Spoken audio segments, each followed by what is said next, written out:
Bonsoir et bienvenue. Depuis mercredi dernier, le Carême nous invite à prendre des moyens simples pour faire des progrès dans notre relation à Dieu, à nous-mêmes et aux autres. Ce soir, j'aimerais vous entretenir sur le silence, cet élément essentiel pour se mettre à l'écoute de l'Esprit Saint qui parle et agit en nous, à la manière d'une brise légère. Silence et écoute vont de pair. C'est d'ailleurs l'un des principes majeurs de la communication entre nous. Pour écouter l'autre, il faut se taire extérieurement, mais aussi intérieurement. Il en va de même pour écouter Dieu. Mère Julienne du Rosaire nous exhortait à écouter l'Esprit au-dedans. Elle disait aussi que Dieu parle dans le silence. Il parle dans l'Esprit Saint, un souffle. Un souffle, c'est presque imperceptible. Autant dire que Dieu se tait. D'ailleurs, on ne peut pas se le cacher, on le pense parfois. Pourtant, Dieu a parlé et continue de le faire. Il a parlé par les prophètes, mais aussi et surtout, affirme saint Jean de la Croix, il a tout dit en son Fils, parole faite chair.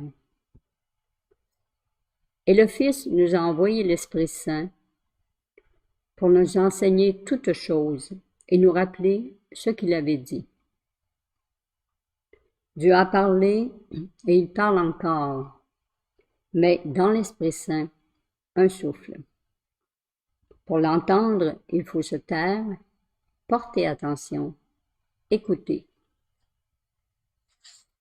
Malheureusement, dans nos vies, le silence est de moins en moins présent. Radio, télé, ordinateur, bruit de moteur de toutes sortes. Nous ne sommes plus au temps où des mamans, où après le coucher des enfants, passaient de longues heures à tricoter, à coudre en silence, sans radio ni télé. Dans cette ambiance, quelque chose se passait en elles, comparable à l'huile mélangée à l'eau. Aussitôt qu'on laisse reposer cette solution, l'huile remonte à la surface. D'une certaine manière, c'est pareil pour l'Esprit Saint en nous. Lorsque nous acceptons d'entrer dans le silence, nous lui donnons la chance de remonter à la surface de notre être, de se faire entendre et de nous aider. Le silence est important au point de vue spirituel, mais aussi pour notre équilibre de vie. Bien que le silence extérieur favorise le silence intérieur, ce n'est pas une garantie, car en nous se trouve un monde grouillant d'activité.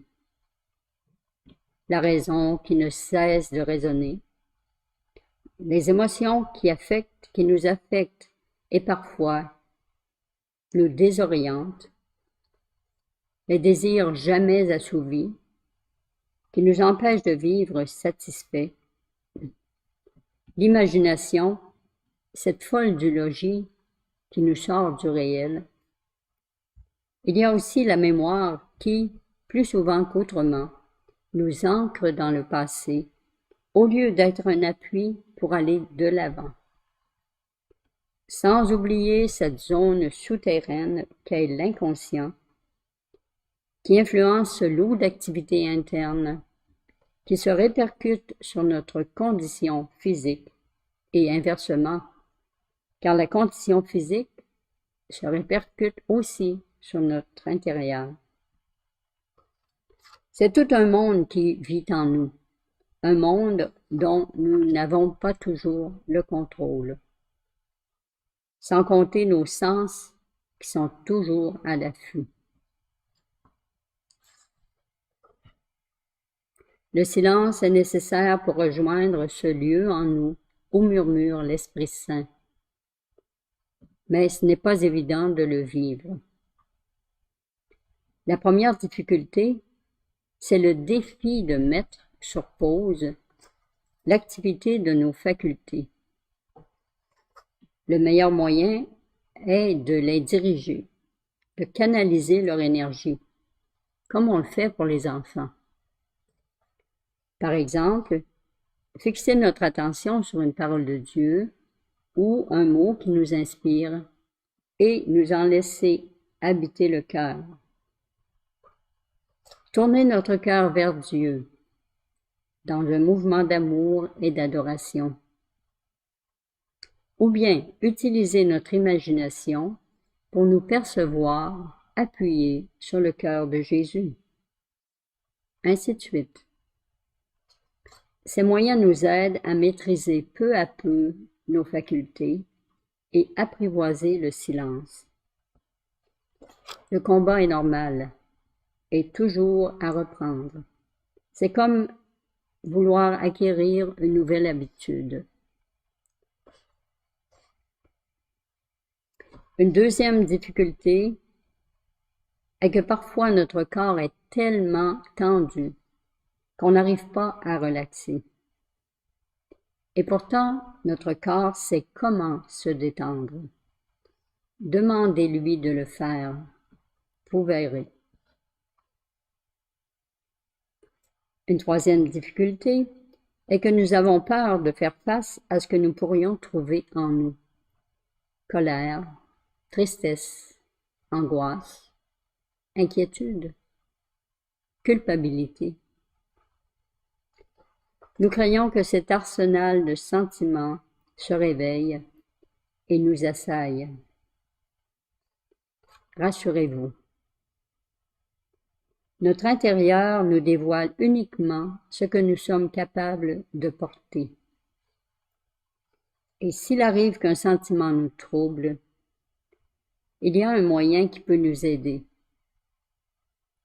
Les yeux fermés, s'imaginer que nous laissons descendre lentement notre sentiment dans nos mains ouvertes pour le présenter au Seigneur, en demeurant dans cette attitude intérieure quelques instants. Ce moyen nous permet de prendre une distance saine avec notre sentiment qui cesse alors de nous envahir et de nous perturber. Ce moyen implique toutefois une décision ferme de notre part, car souvent, nous aimons mieux laisser notre sentiment nous torturer, comme si nous allions résoudre quelque chose de cette manière, comme si Dieu ne pouvait pas faire mieux que nous. C'est là l'enjeu. Faire confiance en Dieu. Maintenant, parlons de la partie la plus intime de notre être, celle que nous oublions souvent, l'âme. Elle est notre essence, c'est-à-dire qu'elle fait de nous ce que nous sommes, une personne humaine créée à l'image de Dieu, capable de le connaître et de nous ouvrir à lui grâce à nos facultés spirituelles que sont l'intelligence et la volonté.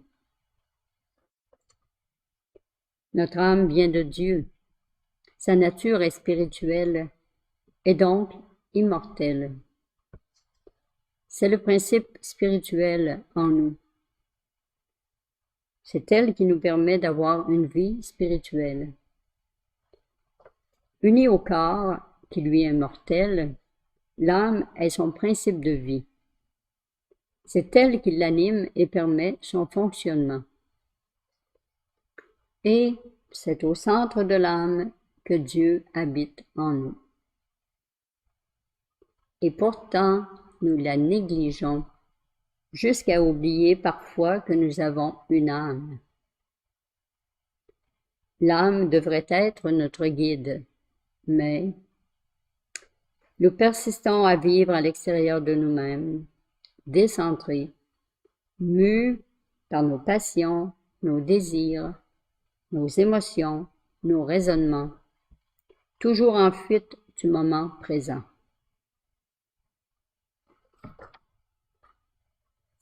Le silence nous permettra peu à peu de laisser l'âme prendre sa place et de jouer son rôle d'équilibrer notre vie, et nous serons nécessairement plus heureux. Le silence nous permettra peu à peu de descendre en nous pour vivre en notre centre et nous abreuver à notre source intérieure. Le silence nous permettra peu à peu de libérer notre vrai moi, qui n'a pas besoin de s'étourdir dans le faire pour exister. Vous l'avez compris, il y a beaucoup d'avantages à se donner des temps de silence, dans la nature ou ailleurs. Le défi est lancé. Je vous laisse avec cette pensée de Mère Julienne, très à propos pour les quelques minutes d'adoration que nous allons vivre maintenant.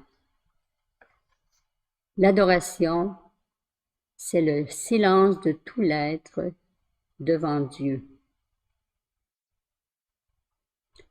Que ce carême soit nourri de silence.